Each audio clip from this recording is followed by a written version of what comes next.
الحمد لله نحمده ونستعينه ونستغفره ونعوذ بالله من شرور أنفسنا ومن سيئات أعمالنا من يهده الله فلا مضل له ومن يضلل فلا هادي له وأشهد أن لا إله إلا الله وحده لا شريك له وأشهد أن محمدًا عبده ورسوله يا أيها الذين آمنوا اتقوا الله حق تقاته ولا تموتن إلا وأنتم مسلمون يا أيها الناس اتقوا ربكم الذي خلقكم من نفس واحدة وخلق منها زوجها وبث منهما رجالا كثيرا ونساء واتقوا الله الذي تساءلون به والأرحام إن الله كان عليكم رقيبا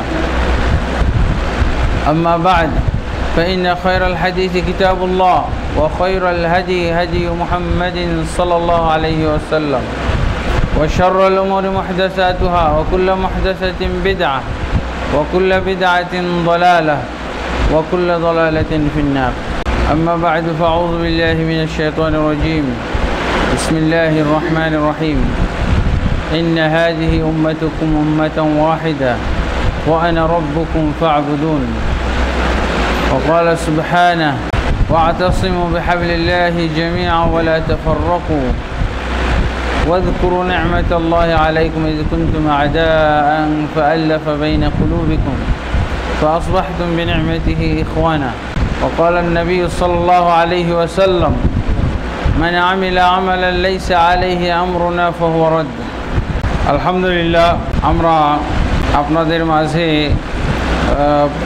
অপরিচিত নই এর আগেও অনেকবার আপনাদের মাঝে আমি খুতবা দিয়েছি আগে বেশ ঘন ঘন আসা হতো কিন্তু বিভিন্ন ধরনের ঝামেলার কারণে এবং বিভিন্ন ধরনের ব্যস্ততার কারণে আর হয়তো সময় দিতে পারি না তবে অনেক চিন্তা ভাবনা করে আজকে জুমায় সময় দিয়েছিলাম কিন্তু এরপরও কদ্দারাল্লাহু মা শাআ ফাআলা আল্লাহ তাবারক ওয়া তাআলা যা ভাগ্যে লিখে রেখেছেন তাই ঘটলো আর কি আমি মনে করেছিলাম যে হয়তো এই রাস্তা দিয়ে আসলে তাড়াতাড়ি পৌঁছতে পারবো ওইদিকে এই হজ ক্যাম্পে গেছিলাম একটু থানায় প্রয়োজন ছিল যার জন্য সময়টা আমার ওই রাস্তায় বেশি লেগে গেছে তারপরে যখন এখানে রেল লাইনের সিগন্যাল কী বলে রেল ক্রসিংয়ের সিগন্যাল পড়লো তখন মনে করলাম আর আশা নাই তখন বললাম যে যিনি খুতবা দেন উনি দেখ আলহামদুলিল্লাহ তারপরও আপনাদের মাঝে কিছু মুসল্লি পেয়েছি এই জন্য আল্লাহ তাবারক ওয়া তাআলার শুকরিয়া আদায় করি আলহামদুলিল্লাহ আমরা জুমার সালাত আদায় করেছি জুমার সালাতের পরে সুন্নাহ আছে তবে অনেকের এরকম ধারণা যে ফরজ এবং সুন্নাহর মাঝে গ্যাপ রাখা যায় না বাসি হয়ে যায় সুন্নাহ এরকম একটা ধারণা আছে সমাজে তা আসলে এরকম কিছু নয় আল্লাহ রসুল সাল্লাল্লাহু আলাইহি সাল্লাম অনেক লেট করেও পড়তেন আল্লাহ রসুল সাল্লাল্লাহু আলাইহি সাল্লাম এশার সুন্নাত সবসময় তাহাজ্জুদের আগে পড়তেন এশার ফরজ পড়েই উনি ঘুমিয়ে যেতেন আর মধ্যরাতের দিকে বা শেষ তৃতীয়াংশে যখন উঠতেন তখন এই এশার 2 রাকাত সুন্নাত উনি আগে পড়ে নিতেন এটাকেই তাহাজ্জুদের বলা হয় তাহাজ্জুদের পূর্বে হালকা 2 রাকাত পড়তেন তার মানে হালকা হ্যাঁ তা আলহামদুলিল্লাহ আজকে আমরা জুমার পর কিছু সময় আপনাদের নিচ্ছি হয়তো বেশি সময় নিব না এই জন্যই আর কি সুন্নাতের আগেই আলোচনা করছি এখানে আমি জানি না সবার বা অধিকাংশ মুসল্লি জানেন কি না আমাকে একটা বিষয় নির্ধারণ করে দেওয়া হয়েছিল যে এই বিষয়ের উপরে খুতবা হবে বা পরবর্তীতে আলোচনা সেটা হলো মুসলিম সমাজের ঐক্য, মুসলিম সমাজ কিভাবে ঐক্যবদ্ধ থাকতে পারে, ঐক্যবদ্ধ থাকার বিধান কি, ঐক্যবদ্ধ না থাকলে কি হয়, আর ঐক্যবদ্ধ কিভাবে হতে হয়, এইসব বিষয় নিয়ে আলোচনার কথা বলা হয়েছিল। কাদ্দারাল্লাহু মা শাআ ফাআল। তারপরও আমি সংক্ষেপে কিছু আপনাদের সামনে আলোচনা করছি। আল্লাহ তাবারক ওয়া তাআলা মুসলিম জাতিকে তিনি এক জাতি হিসেবে আখ্যা দিয়েছেন কোরআন মাজিদের প্রায় 2 জায়গায়। ইন্না হাযিহি উম্মাতুকুম উম্মাতান ওয়াহিদা, নিশ্চয়ই তোমাদের এই জাতি একটি মাত্র জাতি, এক জাতি। ওয়া আনা রাব্বুকুম ফা'বুদুন, এবং আমি তোমাদের রব, অতএব আমারই ইবাদত করো। অন্য একটি আয়াতে বলা হচ্ছে ইন্না হাযিহি উম্মাতুকুম উম্মাতান ওয়াহিদা ওয়া আনা রাব্বুকুম ফাত্তাকুন, নিশ্চয়ই তোমাদের এই জাতি উম্মত এক জাতি। ওয়া আনা রাব্বুকুম, এবং আমি তোমাদের রব, তার মানে এক রব। ফাত্তাকুন, অতএব আমাকেই তোমরা ভয় করো, আমাকেই তোমরা ভয় করে চলো। এরপরে আল্লাহ তাবারক ওয়া তাআলা যেটা অত্যন্ত প্রসিদ্ধ আয়াত মুসলিম সমাজের ঐক্যের ব্যাপারে, সূরা আল ইমরানের 103 নম্বর আয়াত, প্রায় সবারই মুখস্থ, সব জায়গায় প্রায় এই আয়াত তেলাওয়াত করা হয়। ওয়াতাসিমু বিহাবলিল্লাহি জামিআন ওয়া লা তাফাররাকু, আর তোমরা আল্লাহর রশিকে মজবুত করে ধারণ করো। ওয়া লা তাফাররাকু, তোমরা বিভক্ত হয়ে যেও না, দলে দলে বিভক্ত হয়ে যেও না। ওয়া লা তাফাররাকু এটা নাহি, অর্থাৎ নিষেধাজ্ঞা সূচক, খবরদার তোমরা বিভক্ত হয়ে যেও না। তো এখানে আল্লাহ তাবারক ওয়া তাআলা আয়াতের শুরুতে ঐক্যবদ্ধ হওয়াকে ফরজ করে দিচ্ছেন। ওয়াতাসিমু মানে তোমরা সকলে মিলে আল্লাহর রশিকে ধরো। তা আল্লাহর রশিকে ধরার ক্ষেত্রে আল্লাহ তাবারক ওয়া তাআলা বলছেন সবাই তোমরা একতাবদ্ধ হও, ওয়ালা তাফাররাকু, এবং খবরদার বিভক্ত হয়ে যায় না। আল্লাহ রসুল সাল্লাল্লাহু আলাইহি ওয়াসাল্লাম বিভিন্ন হাদিসের ভিতরে এই উম্মতের বর্ণনা তিনি দিয়েছেন, ঐক্যের কথা, জামাতবদ্ধ হওয়ার কথা, একতাবদ্ধ হওয়ার কথা বিভিন্ন হাদিসের ভিতরে উল্লেখ করেছেন। এবং কিভাবে আমরা ঐক্যবদ্ধ হব সেটাও আল্লাহ রসুল সাল্লাল্লাহু আলাইহি ওয়াসাল্লাম তুলে ধরেছেন। আল্লাহ রসুল সাল্লাল্লাহু আলাইহি ওয়াসাল্লামের একটি আদেশ, আলাইকুম বিল জামাআ, তোমরা জামাতবদ্ধ হও, তোমাদের উপরে জামাতবদ্ধ থাকা ফরজ। এই ইলতাজিমু আলাইকুমুল জামাআ, তোমরা জামাতবদ্ধ হও, জামাতবদ্ধ হওয়া অনিবার্য ফরজ। আল্লাহ রাসূল সাল্লাল্লাহু আলাইহি ওয়াসাল্লাম আরও বলছেন ইয়াদুল্লাহি আলাল জামা, জামাতের উপরে আল্লাহর রহমত। এই যে জামাতবদ্ধ হও, জামাতের উপরে আল্লাহর রহমত, তো এই হাদিসগুলো অনেক রয়েছে, এই মর্মে বহু হাদিস রয়েছে। এগুলো হলো প্রসিদ্ধ হাদিস, যেটা সবারই মুখস্থ প্রায়। এবং জামাতবদ্ধ হওয়ার জন্য আল্লাহ রসুল সাল্লাল্লাহু আলাইহি সাল্লাম একটা ব্যবস্থা বলেছেন, সেটা হলো বাইআহ।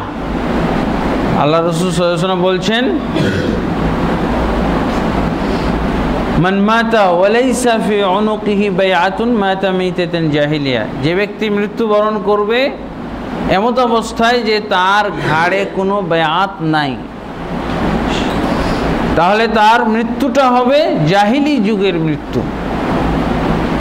বায়াত হলো আনুগত্যের একটা প্রতীক, আনুগত্যের একটা বন্ধন ব্যবস্থা।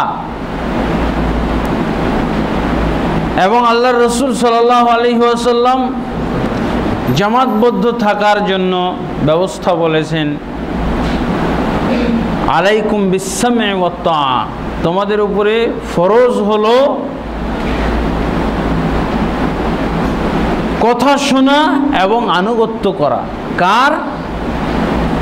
যিনি মুসলিম জামাতের আমির হবেন, যিনি মুসলিম জামাতের খলিফা হবেন, তার আনুগত্য করা এবং তার কথা শোনা, অনুসরণ করা ফরজ। যদিও তোমাদের নেতৃত্ব দান করে যে কোনো একজন হাবাসি গোলাম যদিও তোমাদের নেতৃত্ব দান করে, তাহলে তোমরা তার কথা শোনো এবং তার আনুগত্য করো। এই যে কিছু আমরা হাদিস এখানে খণ্ড খণ্ড হিসেবে আপনাদের সামনে তুলে ধরলাম, এই হাদিসগুলোর একটা বুঝ আছে। এই হাদিসের আলোকেই কিন্তু আমরা ঐক্যবদ্ধ জামাতবদ্ধ হতে পারি, কিন্তু এই হাদিসগুলো বুঝার ব্যাপার আছে। আমরা অনেক সময় বলে থাকি কি জামাতবদ্ধ থাকতে হবে, জামাতবদ্ধ থাকার জন্য আমরা কি করি, তিনজন একত্রিত হয়ে যায়, একজনকে সভাপতি আর দুইজন হয়তো তার আনুগত্য করেন, এই যে জামাতবদ্ধ। এই জামাতবদ্ধ বা এই একতাবদ্ধ ইসলামের উদ্দেশ্য নয়। এটা হলো এক জামাতবদ্ধ হওয়া উদ্দেশ্য। সবাইকে এক জামাতবদ্ধ থাকতে হবে। এক জামাতবদ্ধ থাকা সম্ভব কিভাবে? যখন মুসলমানরা কোনো প্রশাসনিক নেতার আন্ডারে ঐক্যবদ্ধ থাকবে। যেমন আমাদের পরিভাষায় আমরা বলছি রাষ্ট্রপতি অথবা প্রধানমন্ত্রী। এই পর্যায়ে ইসলামী রাষ্ট্রের যিনি নেতা হবেন, আমির হবেন, খলিফা হবেন, তার আন্ডারে ঐক্যবদ্ধ হওয়া, তার আন্ডারে জামাতবদ্ধ হওয়া, এইটা হলো উদ্দেশ্য। এক জামাতবদ্ধ।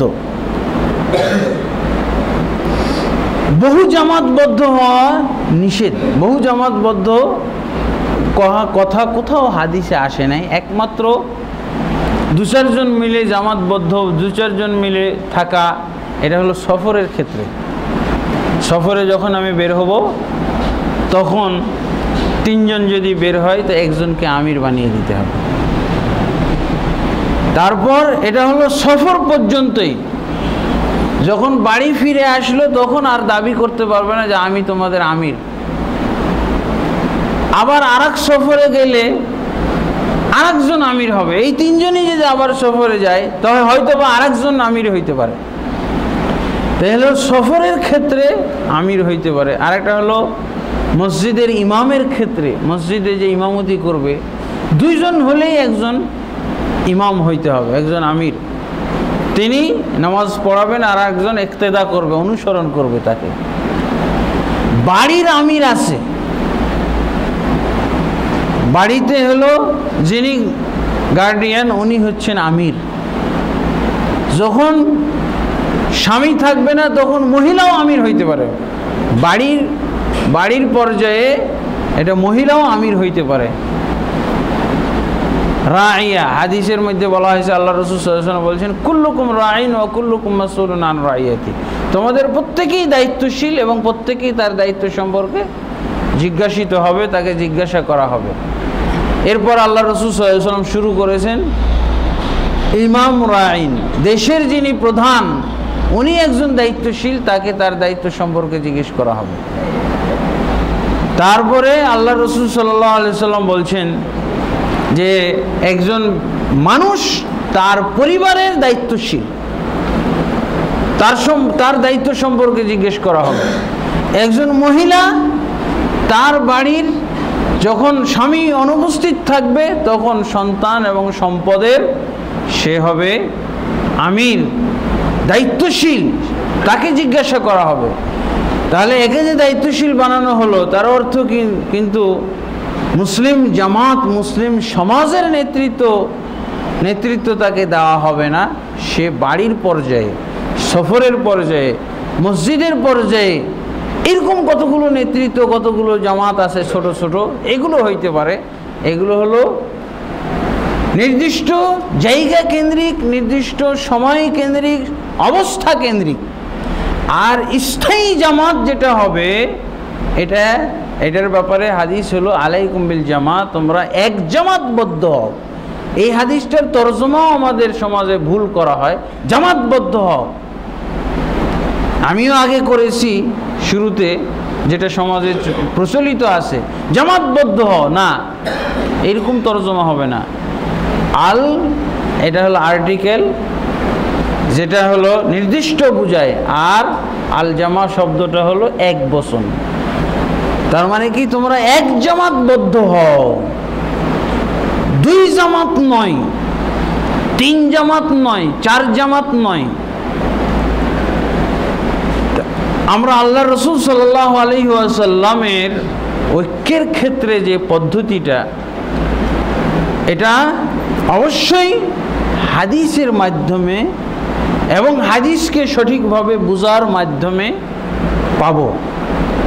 আর আমরা আল্লাহ রসুল সাল্লাল্লাহু আলাইহি ওয়াসাল্লামের ঐক্যের পদ্ধতি নিয়ে চিন্তাও করি না। অনেক সময় আমরা এই জিনিসটা বাদ দিয়ে রাখি। আমরা যে ঐক্যটা চিন্তা করে থাকি সেটা হলো, আমরা বিভিন্ন যে দল হয়ে গেছে, বিভিন্ন সংগঠন হয়ে গেছে, আমরা ঐক্যকে চিন্তা করে থাকি এই সংগঠন কেন্দ্রিক এবং দল কেন্দ্রিক। আমাদের সাথে একমত হয়ে যাও, আমাদের সাথে এক দলভুক্ত হয়ে যাও, এটা তো কেউ ছাড় দিবে না। তো যখন বিভিন্ন দল আছে, এটা তো সবারই দাবি হবে, আর সবারই ঐক্যের বুঝটা এরকম যে আমাদের সাথে সবাই মিলে গেলেই তো ঐক্যবদ্ধ হয়ে গেল। কেউ হয়তো এরকম যুক্তি দেখায় যে আমাদের দলের লোক সংখ্যা অনেক বেশি, তা আমাদের সাথে মিলে গেলেই হয়ে যায়। কেউ হয়তো মনে করে আমরা হক দল, আমাদের সাথে মিলে যাক। এইরকম ঐক্যের যে দাওয়াতটা চলছে, ঐক্যের কোনো দাওয়াত যদি থেকে থাকে, তো সেটাও দল কেন্দ্রিক, সেটাও সংগঠন কেন্দ্রিক, এবং তাদের বুঝটা এরকম যে সবাই আল্লাহ ঐক্যবদ্ধ হইতে বলছেন, আমাদের সাথে ঐক্যবদ্ধ হয়ে যান। যুক্তি হলো আমরা সংখ্যায় অনেক, কাজেই কম সংখ্যা বিশিষ্ট যে দলগুলো আছে তারা আমাদের সাথে মিলে যাক, যোগ হয়ে যাক, তাহলে তো ঐক্যবদ্ধ হয়ে গেল। ছোট দলগুলোর মধ্যে কেউ কেউ দাবি করে আমরা তো হক বেশি, কোরআন সহি হাদিস মোতাবেক আছি, সহি আকীদা, সহি আমলের ভিত্তিতে আমরা চলি, আমাদের সাথে এক হয়ে যাও। এটা নিয়ম নয়। আসলে ঐক্যেরই আলাদা একটা পদ্ধতি আছে, সেটা হলো নবী সাল্লাল্লাহু আলাইহি ওয়াসাল্লামের দিয়ে যাওয়া পদ্ধতি। এটা আমরা রাসূলুল্লাহ সাল্লাল্লাহু আলাইহি ওয়াসাল্লামের এই হাদিসগুলোর আলোকে বুঝব। প্রথমত রাসূলুল্লাহ সাল্লাল্লাহু আলাইহি ওয়াসাল্লাম কিভাবে তার সমাজটাকে ঐক্যবদ্ধ করেছিলেন, এইটা আমাদেরকে দেখতে হবে।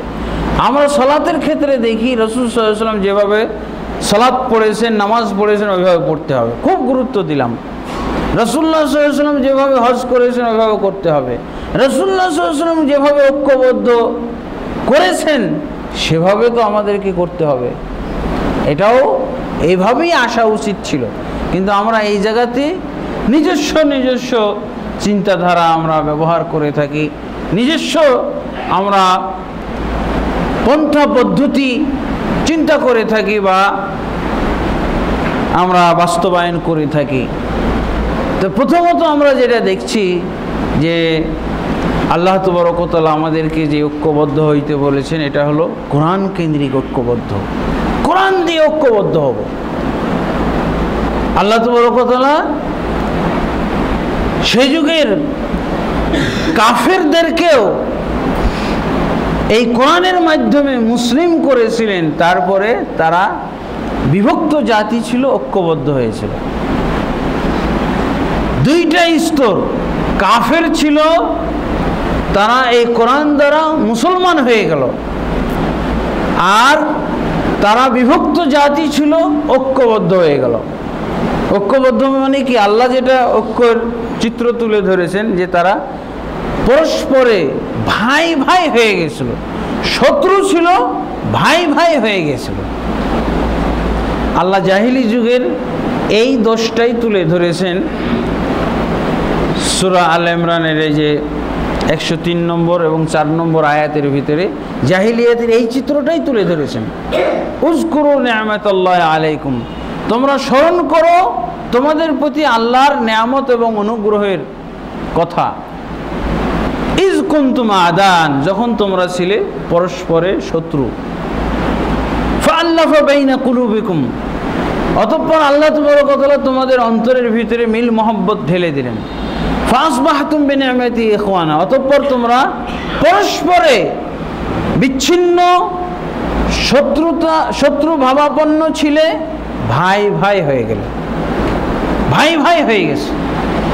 তো এই যে কোরআন আমাদের মাঝে আছে, কিন্তু আমরা কি ভাই ভাই হতে পেরেছি? আমাদের মাঝে এই কোরআন আছে, অথচ এক শ্রেণীর মুসলমান এই কোরআন দ্বারা কাফের হচ্ছে। যারা কোরআন দ্বারা দলিল নিচ্ছে যে মুহাম্মদ সাল্লাল্লাহু আলাইহি ওয়াসাল্লামের পরে আরো নবী আসবে, তারা কি কোরআন দ্বারা হেদায়েত পেল? না, তারা কোরআন দ্বারা কাফের হলো। যারা কোরআন দিয়ে প্রমাণ করতে চায় যে নামাজ লাগবে না, যাকাতও লাগবে না, আমরা যেভাবে নামাজ পড়ি, যেভাবে যাকাত দিই, এইগুলো লাগবে না, কোরআন দ্বারা যা প্রমাণ করে, এরা কি কোরআন দ্বারা হেদায়েত প্রাপ্ত? না, কোরআন দ্বারাই কাফের। আর এক শ্রেণীর মুসলমান যারা কাফের হচ্ছে না, তাদেরকে আমরা দেখি এই কোরআন নিয়েই বিভ্রান্ত। কোরআন নিয়ে তারা বিভিন্ন দলে দলে বিভক্ত, কোরআনও আছে সাথে, আর দলে দলেও বিভক্ত আছে। তাহলে কিভাবে এরকম হলো? আল্লাহ রাসূল কিভাবে কোরআন বাস্তবায়ন করলেন যে কাফেরগুলো ঐক্যবদ্ধ হলো, কাফেরগুলো মুসলমান হওয়ার পর ঐক্যবদ্ধ হয়ে গেল, আর এই কোরআন আমাদের মাঝে এক শ্রেণীর মুসলমান কাফের হচ্ছে, বরং বলা যেতে পারে দলে দলে কাফের হচ্ছে। কাদিয়ানীরা কি কম নাকি? লাখ লাখ বাড়তি আছে তাদের সংখ্যা। পীর মুর্শিদ বেরেলভি দেওবন্দীদের দল কি কম নাকি? বাড়তেই আছে। অথচ এই কোরআন দ্বারাই তারা দলিল গ্রহণ করছে, যাই বলছে না কেন তারই দলিল কোরআন থেকে দিচ্ছে। তা আমাদের অবস্থাটা এরকম হয়ে গেছে, কোরআন দ্বারা আমরা বিভক্ত, কোরআন নিয়ে বিভক্ত। যে যা করি তার পক্ষে আমি দলিল বের করে ফেলেছি, তার পক্ষে আমরা দলিল গ্রহণ করি। তা আমরা কোরআনটাকে, কোরআনের ব্যবহারকে আমরা শিখব। কোরআন রাসূলুল্লাহ সাল্লাল্লাহু আলাইহি ওয়াসাল্লাম যেভাবে ব্যবহার করেছেন ওইভাবে ব্যবহার করতে হবে। কোরআনকে রাসূলুল্লাহ সাল্লাল্লাহু আলাইহি ওয়াসাল্লাম যেভাবে ব্যবহার করেছেন, যেভাবে তাফসীর করেছেন, যেভাবে ব্যাখ্যা দিয়েছেন, সাহাবায়ে কেরাম যেভাবে ব্যাখ্যা করেছেন, ওইভাবে না করলে আমরা ঐক্যবদ্ধ হতে পারবো না। আল্লাহ তো বলছেন ইন্না আনজালনা ইলাইকা যিকরা লিতুবাইয়িনা লিন-নাসি মা নুযিলা ইলাইহিম, আমরা তোমার উপরে জিকির নাজিল করেছি এই জন্য যাতে করে লোকদের উদ্দেশ্যে যা আমি নাজিল করেছি তার বর্ণনা তুমি দিয়ে দাও। রাসূল যদি বর্ণনা না দেন, রাসূলের কাছ থেকে যদি আমরা বর্ণনাটা না নিই, যদি এক একজন এক এক ধরনের বর্ণনা দেয় কোরআনের, তাহলে কোরআন দ্বারাই তো বিভক্ত হবে মুসলমান জাতি। কোরআন এক, কোরআন দ্বারা মুসলিম জাতি ঐক্যবদ্ধ হবে যদি কোরআনের তাফসীরও এক হয়, কোরআনের যদি ব্যাখ্যা বিশ্লেষণও এক হয়। কোরআন এক, কিন্তু বিশ্লেষক যদি লাখ লাখ হয়, তাহলে মুসলমান কত দল হবে? বহু দল হবে। এই জায়গাতে আমাদের গোলমাল। এভাবে রাসূল সাল্লাল্লাহু আলাইহি ওয়াসাল্লামের হাদিসেরও ব্যাপারে জয়ীফ জাল হাদিস যদি আমরা মানি, তাহলে তো যে কোনো মাযহাব, যে কোনো তরিকা, যে কোনো, এমনকি কেউ যদি নবী হইতে চায় এখন, তারও দলিল কোরআনে পাওয়া যাবে, তারও দলিল হাদিসে পাওয়া যাবে। নাউজুবিল্লাহ। তাহলে কোরআন এবং হাদিসের সঠিক প্রয়োগ এইটা আমাদেরকে জানতে হবে এবং সঠিক অর্থ আমাদেরকে জানতে হবে। যেমন এই যে হাদিসের আমি বলেছি, আমাদের সমাজে এই জামাতের হাদিসগুলো, জামাত মানে দলবদ্ধ হওয়া, এই হাদিসগুলোর শুধু এইভাবে তরজমা করা হয়, জামাতবদ্ধ হতে বলেছেন, অতএব একাকী থাকা যাবে না। কি ব্যাখ্যা বলা হয়? কোনো একটা দলে যেতে হবে না। কোনো একটা দল, তো দলের তো শেষ নাই। পীর মুর্শিদের দল আছে, রাজনৈতিক দল আছে, ধর্মীয় দল আছে, দাওয়াতি দল আছে, দলের তো কোনো শেষ নাই। তাহলে যদি আমরা বলি জামাতবদ্ধ হতে হবে, তাহলে সবাই তো জামাতবদ্ধ। কে জামাতবদ্ধ হয়ে নাই? আটরশি জামাতবদ্ধ, চরমোনাই জামাতবদ্ধ, সারসিনা জামাতবদ্ধ, দেওয়ানবাগি জামাতবদ্ধ, তাবলিগি জামাতবদ্ধ। হ্যাঁ, সবাই তো জামাতবদ্ধ আছে। আহলে হাদিসের বিভিন্ন সংগঠন, তারাও জামাতবদ্ধ। হ্যাঁ, কেউ তো এক জামাত থেকে আরেক জামাতে যায় না, সবাই জামাতবদ্ধ।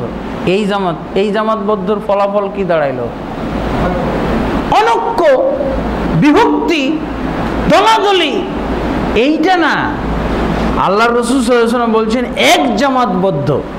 আর এক জামাতবদ্ধ হওয়ার শর্ত হলো এক নেতৃত্বে মাত্র, একজনের নেতৃত্বে।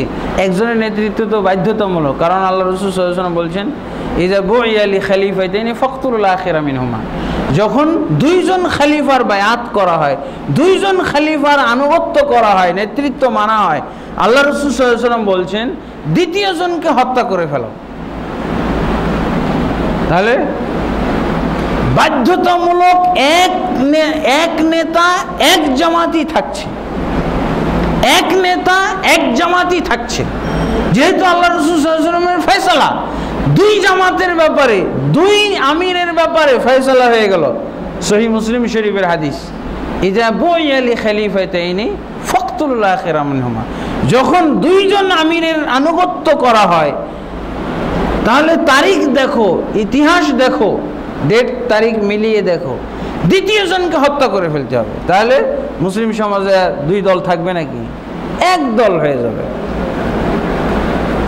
এই বিধানটা যদি আমরা প্রচারের মধ্যেও রাখতাম, তাও চলতো। দুই দল হওয়াই যাবে না, দুই দল হওয়ার কোনো সুযোগ ইসলামে নাই। আল্লাহ রাসূল সাল্লাল্লাহু আলাইহি ওয়াসাল্লাম বলছেন যে যখন দুই দল হলো, দুই দল হওয়ার জন্য পূর্ব শর্ত একজন নেতা দাঁড় করাইতে হয়, নাহলে দলই হবে না, একজন নেতা না হওয়া পর্যন্ত। তো রাসূল সাল্লাল্লাহু আলাইহি ওয়াসাল্লাম বলছেন যে দ্বিতীয় জন যেই ব্যক্তির হাতে হাত দিয়ে বায়াত করেছে মুসলিম সমাজের একটা গোষ্ঠী, তাহলে এই নেতাটাকে হত্যা করে ফেলো। তাহলে দল শেষ। নেতা দিয়েই তো দল তৈরি হয়েছিল, নেতা শেষ, তাহলে আর দল থাকবে নাকি? বাধ্যতামূলক। তাহলে মুসলমানদের ভিতরে এক দলই থাকবে, এটাই হলো আল্লাহ রাসূল সাল্লাল্লাহু আলাইহি ওয়াসাল্লামের মানে আদেশ, এটাই হলো রাসূল সাল্লাল্লাহু আলাইহি ওয়াসাল্লামের নির্দেশ। এখন তাহলে কে এই কাজটা করবে? ওই যে প্রশাসনিক যে এক নেতা থাকবে তিনি। আর এটা কখন? যখন রাসূলুল্লাহ সাল্লাল্লাহু আলাইহি ওয়াসাল্লাম থেকে শুরু করে ধারাবাহিকভাবে চলে আসতেছে, রাসূল সাল্লাল্লাহু আলাইহি ওয়াসাল্লামের পরে খলিফা, তারপরে খলিফা, তারপরে খলিফা, তারপরে খলিফা, তারপরে খলিফা। এই খলিফার মাধ্যমেই মুসলমানদের দলাদলি নিয়ন্ত্রণ করা হবে। তিনি যেই কাজগুলো করবেন তার ভিতরে এটা একটা কাজ, যাতে কোনো ধরনের দল না হয়। জাতিকে নিয়ে এই একটা তিনি দায়িত্ব পালন করবেন। আর যদি এমন হয় যে খেলাফত নষ্ট হয়ে গেছে, খেলাফতের ধারাবাহিকতা শেষ, যেমন সর্বশেষ উসমানী খেলাফত শেষ হয়ে গেছে, এরপরে কিন্তু এই উসমানী খেলাফত শেষ হওয়ার পর এই সাংগঠনিক চিন্তাটা মুসলমানদের ভিতরে জাগলো যে আমরা তো নেতৃত্ব শূন্য হয়ে গেলাম, আমাদের তো আর জামাত থাকলো না। তখন এই আস্তে আস্তে জামাতবদ্ধ এই এক একজনের নেতৃত্বে জামাতবদ্ধ হওয়া শুরু করলো। এখান থেকেই সর্বপ্রথম আর কি সংগঠন, এই যে সাংগঠনিক মুসলমানদের যে সাংগঠনিক রূপটা, এই যে শত শত দল, এটা উসমানী খেলাফতের পর থেকে শুরু হয়েছে। এটা বেশি দিনের ইতিহাস না, এই বিভক্তির ইতিহাসটা এখানে। কিন্তু এই সময় যদি উসমানী খেলাফত শেষ হওয়ার পর আল্লাহ রাসূল সাল্লাল্লাহু আলাইহি ওয়াসাল্লামের যে আরেকটা ব্যবস্থা আছে, যদি খেলাফতের ধারাবাহিকতা শেষ হয়ে যায়, তখন মুসলমানরা কিভাবে ঐক্যবদ্ধ হবে, সেটারও যে আল্লাহ রাসূল সাল্লাল্লাহু আলাইহি ওয়াসাল্লামের পক্ষ থেকে নির্দেশনা আছে, এই নির্দেশনাটা খেয়াল করা হয় নাই, এই নির্দেশনাটা লক্ষ্য করা হয় নাই। সেটা হলো হুযায়ফা রাদিয়াল্লাহু আনহুর হাদিস। হুযায়ফা রাদিয়াল্লাহু আনহুর সহিহ বুখারীর মধ্যে হাদিস এসেছে। হুযায়ফা রাদিয়াল্লাহু আনহু, এই হাদিসটার আমি সংক্ষিপ্ত তরজমা এবং নির্দেশনা বলে শেষ করে ফেলব, কারণ এই হাদিসটা বুঝে নিলেই এখন আমাদের প্রশ্ন হলো, খেলাফতের ধারাবাহিকতা থাকলে ঐক্যবদ্ধ হওয়া সম্ভব এবং মুসলমানদের ভিতরে বিভক্তি আসতে পারবে না। তার কারণ ওনার দায়িত্ব হলো দমন করা, ওনার দায়িত্ব হলো দমন করা। কিন্তু যখন খেলাফত নাই, মুসলমান জাতি এখন কোন কেন্দ্রীয় নেতৃত্ব নাই, প্রশাসনিক নেতৃত্ব নাই, তখন কি করবে? আর তখনই কিন্তু বিভক্ত হওয়ার সময় বা সুযোগ। কিন্তু রাসূলুল্লাহ সাল্লাল্লাহু আলাইহি ওয়াসাল্লামের হাদিস, যেটা হুযায়ফা রাদিয়াল্লাহু বর্ণনা করেছেন, এই হাদিসটা যদি আমরা সঠিকভাবে বুঝতাম, তাহলে এই অবস্থাতেও আমরা ঐক্যবদ্ধ থাকতে পারতাম, এই অবস্থাতেও মুসলমানরা এক দল থাকতে পারত। হুযায়ফা রাদিয়াল্লাহু আনহু আল্লাহ রাসূল সাল্লাল্লাহু আলাইহি ওয়াসাল্লামকে জিজ্ঞেস করছেন, তিনি বলছেন, কুনতু আসআলু রাসূলুল্লাহ সাল্লাল্লাহু আলাইহি ওয়াসাল্লাম আনিল শাররি ওয়ান নাস ইয়াসআলুনা আনিল খাইর। লোকেরা আল্লাহ রাসূল সাল্লাল্লাহু আলাইহি ওয়াসাল্লামকে সবসময় জিজ্ঞেস করতো ভালো কিসে আছে, কল্যাণ কিসে আছে, হ্যাঁ এই ব্যাপারে, মঙ্গল কিসে আছে, এই বিষয়ে। এবং আমি শুধু জিজ্ঞেস করতাম অকল্যাণ কিসে আছে, মাখাফাতা আন আকা ফিহি, যাতে আমি অকল্যাণের মধ্যে পড়ে না যাই, এই আশঙ্কায় আল্লাহ রাসূল সাল্লাল্লাহু আলাইহি ওয়াসাল্লামকে আমি অকল্যাণ সম্পর্কে বেশি জিজ্ঞেস করতাম। তো একদিন আল্লাহ রাসূল সাল্লাল্লাহু আলাইহি ওয়াসাল্লামকে জিজ্ঞেস করলাম, ইয়া রাসূলুল্লাহ, কুন্না ফি জাহিলিয়াতিন ওয়া শাররিন। হে আল্লাহ রাসূল, আমরা তো সাল্লাল্লাহু আলাইহি ওয়াসাল্লাম, আমরা তো জাহিলিয়াতের মধ্যে ছিলাম, বর্বরতার ভিতরে ছিলাম, এবং আমরা একটা খুব নিকৃষ্ট অবস্থার ভিতরে ছিলাম। ফাজাআনা আল্লাহু বিহাযাল খাইর, অতঃপর আল্লাহ তাবারক ওয়া তাআলা আমাদের কাছে এই কল্যাণ নিয়ে আসলেন, এই ভালো জিনিস ইসলাম। আল্লাহ রাসূল সাল্লাল্লাহু আলাইহি ওয়াসাল্লামকে জিজ্ঞেস করলেন, হাল বা'দা হাযাল খাইরি শাররুন। হে আল্লাহ রাসূল সাল্লাল্লাহু আলাইহি ওয়াসাল্লাম, এই যে আমরা কল্যাণ পেলাম ইসলাম, আপনার মাধ্যমে যে আদর্শ পেলাম, এরপরে কি কোনো অকল্যাণ আসতে পারে? আল্লাহ রাসূল সাল্লাল্লাহু আলাইহি ওয়াসাল্লাম বললেন, হ্যাঁ, নাম। তারপর আল্লাহ রাসূল সাল্লাল্লাহু আলাইহি ওয়াসাল্লাম আবার জিজ্ঞেস করলেন যে এই অকল্যাণের পর কি আবার কল্যাণ আসতে পারে? আল্লাহ রাসূল সাল্লাল্লাহু আলাইহি ওয়াসাল্লাম বললেন যে হ্যাঁ, আসতে পারে, তবে সেই কল্যাণের মধ্যে ভেজাল থাকবে, স্পট থেকে যাবে। আল্লাহ রাসূল সাল্লাল্লাহু আলাইহি ওয়াসাল্লামকে জিজ্ঞেস করা হলো, ওমা দাখানুহু ইয়া রাসূলুল্লাহ, স্পটটা কি? আল্লাহ রাসূল সাল্লাল্লাহু আলাইহি ওয়াসাল্লাম বললেন কি, যে কওমুন ইস্তান্নুনা বিগাইরি সুন্নতি, কিছু লোক এরকম আসবে যারা আমার সুন্নত বাদ দিয়ে অন্য সুন্নত, তারা অন্য রীতি অনুসরণ করবে, আমার সুন্নত বাদ দিয়ে অন্য রীতি অন্য পন্থা পদ্ধতি অনুসরণ করবে। এরা তার মানে শাসক গোষ্ঠীর ভিতরে সংবিধান থাকবে ইসলাম, সংবিধান থাকবে কোরআন, এবং সমাজ চলবেও কোরআন এবং সুন্নাহর সংবিধান দ্বারা। কিন্তু নেতা যারা হবে, আমির হবে, এই নেতাদের ভিতরে কিছু বক্রতা দেখা দিবে। তারা এটা তাদের ব্যক্তি জীবনে পুরোপুরি বাস্তবায়ন করবে না। তারা খেয়াল খুশি হয়তো চলবে কোনো ব্যক্তি জীবনে, কিন্তু প্রশাসনিক ক্ষেত্রে জনগণের উপরে তারা কোরআন সুন্নাহ হয়তো বাস্তবায়ন করবে।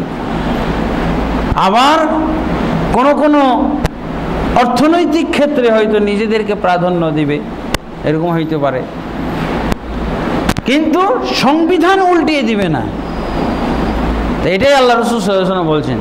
এরপরে আল্লাহ রাসূল সাল্লাল্লাহু আলাইহি ওয়াসাল্লামকে আবার জিজ্ঞাসা করা হলো, হাল বা'দা হাযাল খাইরি শাররুন, এরপরে কি এই কল্যাণ, এই স্পটযুক্ত কল্যাণের পরে আরো কি খারাপ হবে অবস্থা? আল্লাহ রাসূল সাল্লাল্লাহু আলাইহি ওয়াসাল্লাম বললেন যে হ্যাঁ, সেটা কিভাবে? আল্লাহ রাসূল সাল্লাল্লাহু আলাইহি ওয়াসাল্লাম দুআতুন আলা আবওয়াবি জাহান্নামা, দেখবে জাহান্নামের দরজায় অনেক দাওয়াত দানকারী দাঁড়িয়ে জাহান্নামের দিকে দাওয়াত দিচ্ছে, জাহান্নামের দিকে দাওয়াত দিচ্ছে। ইয়াতাকাল্লামুনা বিআলসিনাতিনা হুম বিজিলদাতিনা ওয়া ইয়াতাকাল্লামুনা বিআলসিনাতিনা, তারা আমাদেরই রক্ত মাংসের, আমাদেরই চামড়ার, আর আমাদেরই ভাষায় তারা কথা বলবে, আমাদেরই ভাই। এটার দুইটা ব্যাখ্যা। একটা হলো আল্লাহ রাসূল সাল্লাল্লাহু আলাইহি ওয়াসাল্লামের সাহাবায়ে কেরামের যুগে যে বিভ্রান্তি শুরু হয়েছিল, খারেজিরা, ওরা তো আরব, রাফেজি আরব, এরাও তো আরবি ভাষী। হুম কওমুন বিজিলদাতিনা ওয়া ইয়াতাকাল্লামুনা বিআলসিনাতিনা, আমাদের ভাষায় কথা বলবে,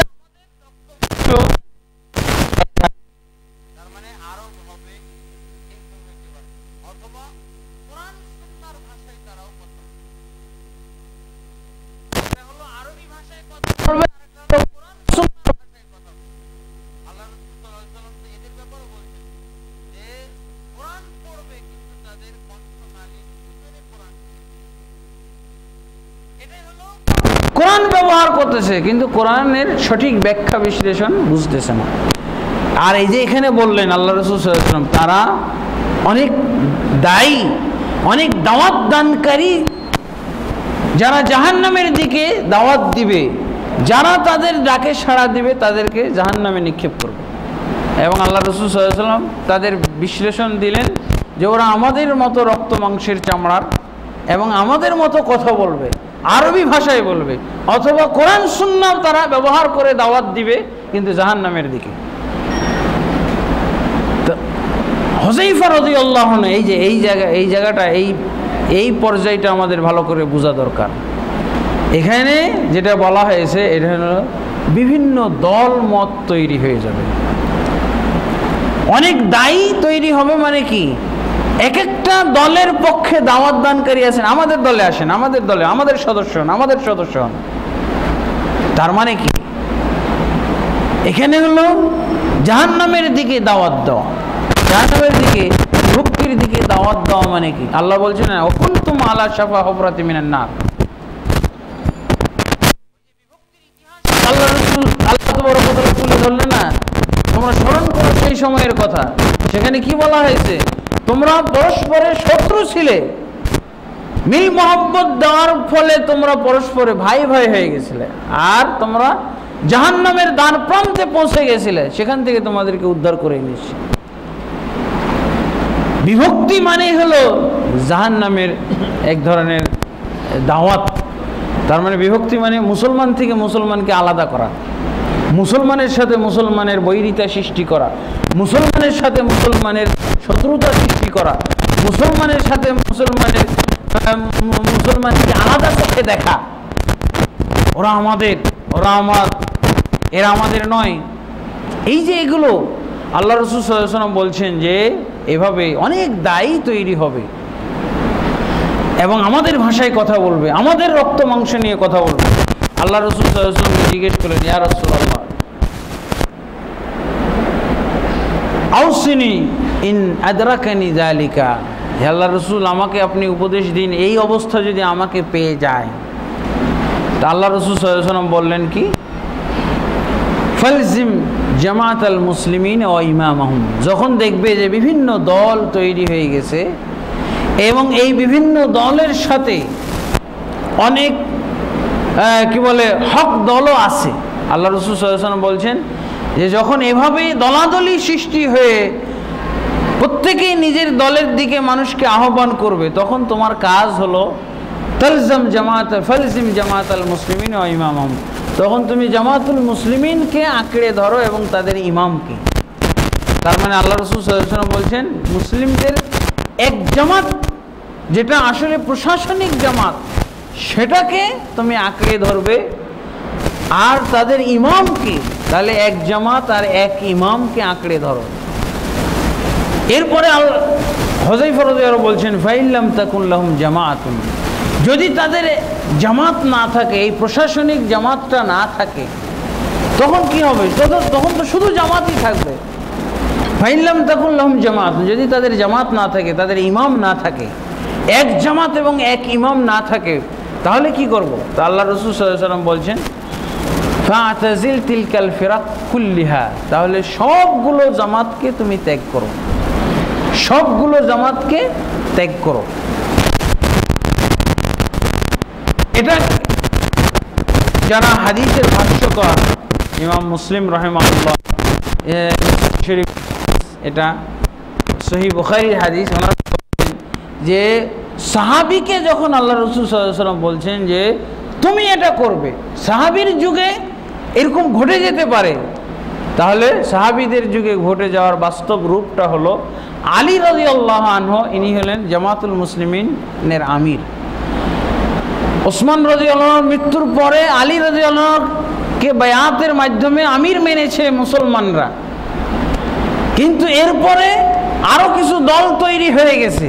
আমির হওয়ার পর দল তৈরি হলো, কি দল তৈরি হলো? খারেজিদের দল, রাফিজিদের দল, শিয়া রাফিজি, আর এদিকে মুআবিয়া রাদিয়াল্লাহু আনহুর দল। তাহলে এখন চারটা দল তো দেখাই যাচ্ছে। সাহাবীকে বলছেন যে দাওয়াত আলা আবওয়াবি জাহান্নাম, জাহান্নামের দরজায় দাঁড়িয়ে দাওয়াত দানকারী আবির্ভাব ঘটবে। তার মানে এখানে খারেজিদের দল, এখানে হলো শিয়াদের দল।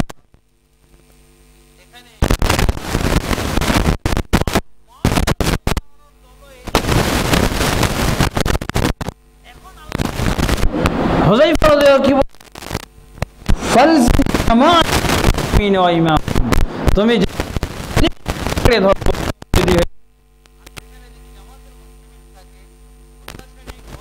ইমাম যদি থাকে, বায়াত তো ইমাম থাকে, তাহলে তাকে আঁকড়ে ধরো, এরপরে তার ইমামকে আঁকড়ে ধরো। তাহলে আলী রাদিয়াল্লাহু আনহু আর তার আন্ডারে যারা ঐক্যবদ্ধ সংঘবদ্ধ, এরাই হলো সেই জামাতুল মুসলিমিন। এরপর ধরেন তাহলে অবস্থাটা আমাদের যুগের চেয়েও সেই অবস্থাটাও ভালো ছিল যে দলাদলির মধ্যে জামাতুল মুসলিমিন পাওয়া যাচ্ছে, দলাদলির ভিতরে ইমাম বিদ্রোহী দল নেতা। হুযায়ফা রাদিয়াল্লাহু আনহু বলছেন এই অবস্থাও যদি না থাকে, ফাইল্লাম তাকুন লাহুম জামাআতুন ওয়া ইমামুন, যদি তাদের এক জামাত এবং এক ইমাম না থাকে, মানে শরঈ বৈধ ইমাম বৈধ জামাত যদি না থাকে, তখন কি করতে হবে? তখন তো আর তো উদাহরণ নাই বিভক্তির। তখন আল্লাহ রাসূল, তখন তো জামাতুল মুসলিম, তখন কি হবে? জামাতুল মুসলিমিন, মুসলমানদের বিভিন্ন জামাত। তখন আর জামাতুল মুসলিমিন নাই, বিভিন্ন জামাত যে হয়ে গেল। এখন কি করতে হবে? তখনকার কাজ হলো হুযায়ফা রাদিয়াল্লাহু আনহু বলছেন, তার মানে পাশাপাশি যুগে 1400 বছর পরের না, হুযায়ফাকেই বলছেন যদি এরকম না থাকে তাহলে তুমি সেই দলগুলোকে সবগুলোকে ত্যাগ করো, যত দল তৈরি হয়েছে। তো দেখেন, যত দল তৈরি হয়েছে সবগুলোকে যদি ত্যাগ করা যায় তাহলে কি হয়? এর অর্থ হলো যে দলাদলির পক্ষে আল্লাহর রাসূল সাল্লাল্লাহু আলাইহি ওয়াসাল্লাম নাই, সাহাবীকেও থাকতে নিষেধ করছেন। এর অর্থ কিন্তু মুসল্লি নাই, যাকাতদাতা নাই, হজ পালনকারী নাই, উমরা পালনকারী নাই, জান্নাতে যাওয়া লোক নাই, এটা কিন্তু বলা হয় নাই। এটা কিন্তু বলা হয় না কি এর ভিতরে জান্নাতি লোক থাকতে পারে, হজ পালনকারী নামাজি লোক থাকতে পারে। নামাজি থাকলে নামাজের জামাতে তাদের সাথে থাকবে, নামাজ মসজিদ থাকলে সালাত জামাতে হলে সেখানে জামাত করবে। কিন্তু কোনো এই সামাজিক যে দলাদলি, জাতীয় পর্যায়ে যে দলাদলি, এগুলো কোনোটার সাথে থাকা যাবে। এবং আল্লাহ রাসূল সাল্লাল্লাহু আলাইহি ওয়াসাল্লাম তাকে বলছেন ওয়ালাউ আনতা তাউদ্দা বিআসলি শাজারাতিন, যদি এর জন্য তোমাকে গাছের শিকড় কামড়ে ধরতে হয় তাও কামড়ে ধরো, কিন্তু টানা হিসড়া। তার মানে কামড়ে ধরতে হবে কেন? বহু দলাদলি থাকলে দাওয়াত আসবে না, এক টার্গেট ভুক্ত হবে না। এই লোকটা সব দলই চাইবে হুযায়ফা তুমি আমার দিকে আসো, তুমি আমার দিকে আসো, তুমি আমার দলে আসো, তুমি আমার দলে আসো।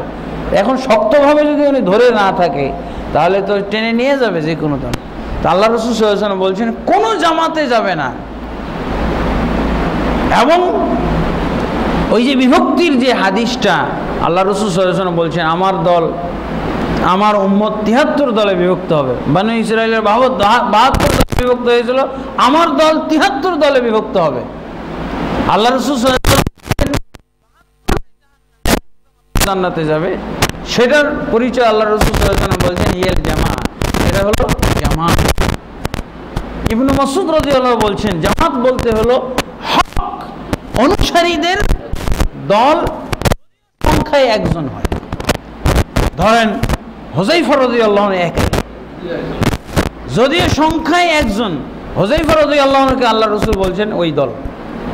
যখন বহু দল আছে, মুসল্লিদের দল, হাজিদের দল, হ্যাঁ জান্নাতীদের দল, বহু দল আছে, কিন্তু তারা বিভিন্ন নেতৃত্বে বিভক্ত হয়ে আছে।